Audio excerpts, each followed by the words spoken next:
Alright, welcome back to this channel mga guys. So time check is 6:23 na ng umaga mga guys. So ganito po ang sitwasyon dito sa Japan.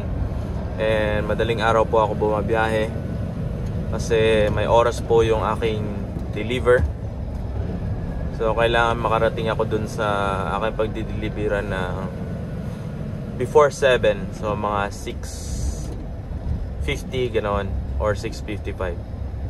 So kasi may sistema na kasi dun po mga guys, So naka-schedule na lahat kung sino magdi-deliver. So ganyan po dito sa car parts mga guys, pagka mga parts ng sasakyan yung dinideliver, may sistema po yan mga guys. And lahat naka-schedule na yan kung anong company anong tracking company ang magdi-deliver, tsaka anong oras magdi-deliver mga guys, So yeah, let's go.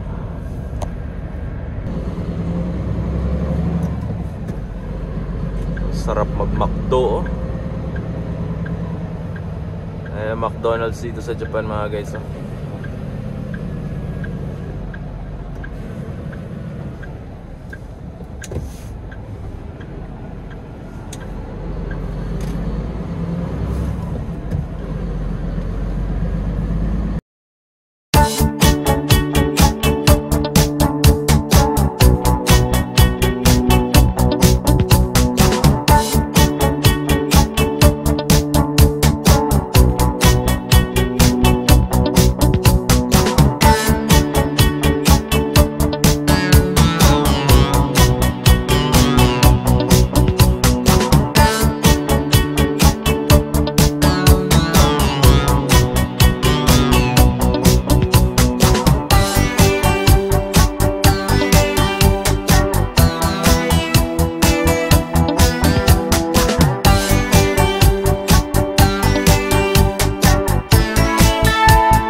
Alright, time checks is 6:48 ng umaga.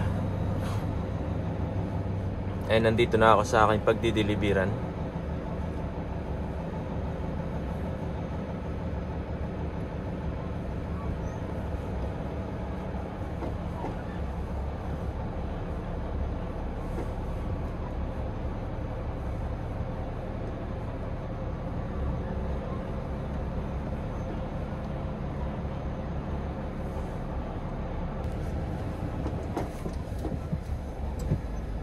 So right, ito yung pinakamahirap na, ay hindi naman siya mahirap mga guys, ano.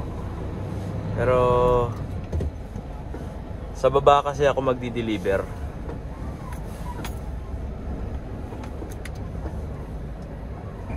So masikip siya. Nakita nyo yan? So mag-u-turn ako dyan. I mean magliliko ako dyan. So may sasakyan pa dyan. Nako. Ba't nandiyan ka?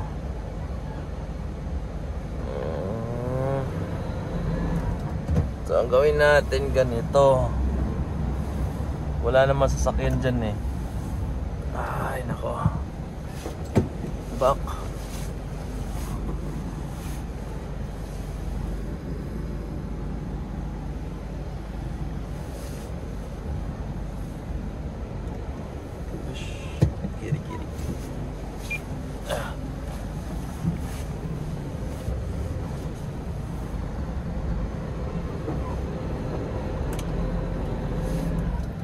Ayun.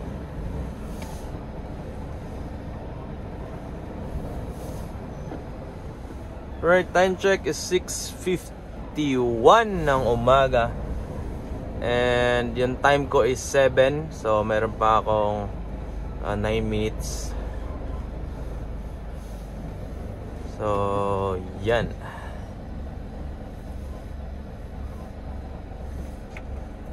So meron pa akong 9 minutes and dito lang ako hihinto konti.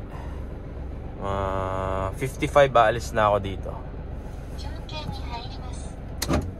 So bawal mag-on ng engine dito habang naghihintay.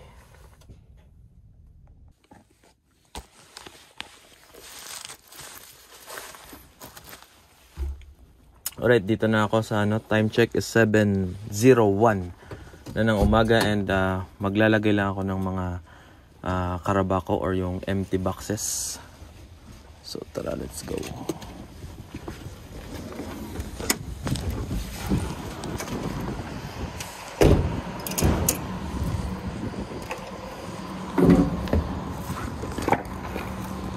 Oops, may truck.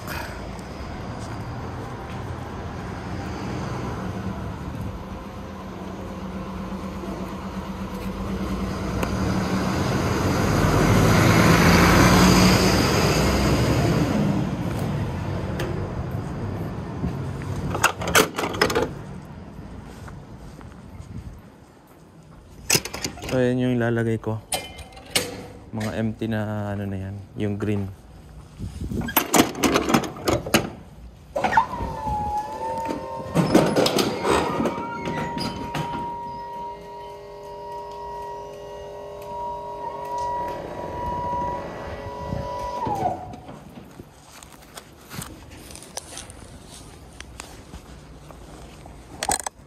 So kukunin ko sa loob yung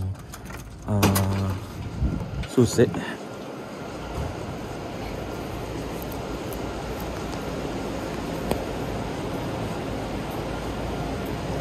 Ito yung loob ng ano, company.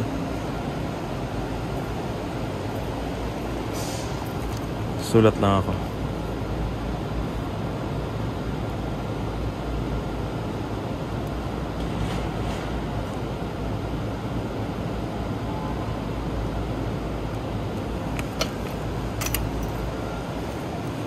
Nakuha ko na yung susi.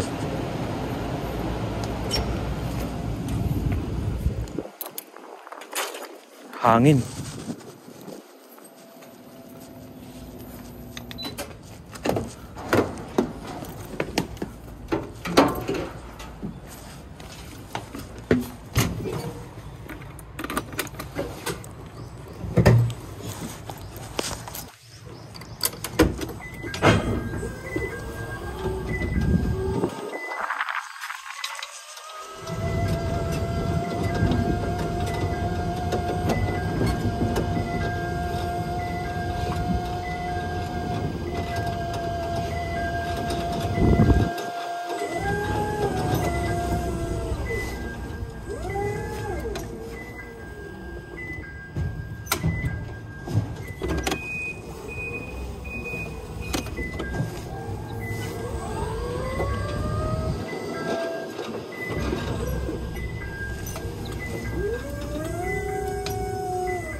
mga guys, ano, so tapos na ako mag-deliver dun sa aking pagdi-deliveran mga guys, ano. So naibaba ko na lahat ng mga parts sa sasakyan at na-load ko na rin yung mga empty cans or empty na lagayan ng mga parts sa sasakyan. So babalik na ulit ako dun sa aking pagkukunan ng deliver mga guys, and babalik ulit ako mamaya dun sa pagdi-deliveran para sa pangalawang beses na aking pagdi-deliver. So shoutout nga pala kay Vladimir Bautista tsaka kay Carl Tito. So sila yung mga subscribers natin dyan na masusugit na manonood na subscriber. So salamat sa inyo mga guys, and salamat din sa mga nag-subscribe, mga bagong subscribers, sa mga nag-like at sa mga magsishare ng video na ito mga guys. Shoutout din pala kay Pinoy Tracker mga guys, so na nasa Canada mga guys. So at dito natatapusan ang video mga guys, so huwag nyo kalimutan i-hit yung bell button para ma-update kayo sa mga bagong videos na aking mga i-upload. So see you on the next vlog. Thank you very much. Goodbye.